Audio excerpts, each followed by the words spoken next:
Саламатсыздар ма?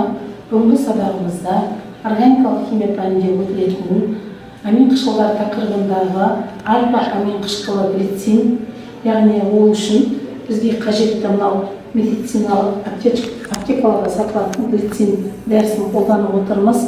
Осы альфа-амин қышқылы глициннің бір таблеткасын алып, оған сапалық реакция жасаймыз. Ол үшін сапалық реакция деп отырғанымыз ол ерітіндінің түсінің өзгеруін байқатады. Мысалға, мына жердегі біздің қолданып отырған реактивіміз қара оксид, мыс 2 оксиді. Осының ұнтағын алып, сынауыққа саламыз.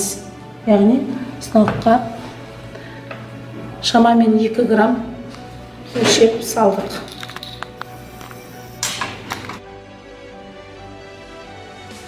Салдық қара оксидті көріп тұрғаныңыздай мінекей. Енді осы ерітіндіні реакцияны жылдамдату үшін қажетті факторлардың бірі температура. Ол үшін қыздырамыз.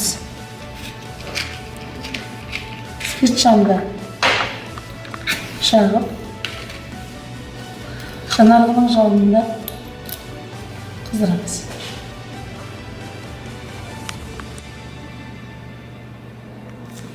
Қауіпсіздік техникасын сақтай отырып қыздырамыз.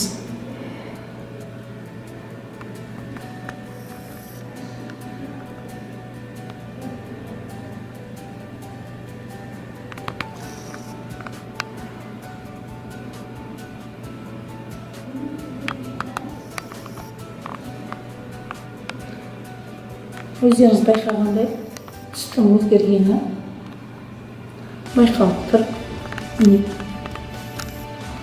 Көк түс глицин альфа-амин қышқылы, амин сірке қышқылы деп те айтуға болады. Көгілдір түстің сүзгені.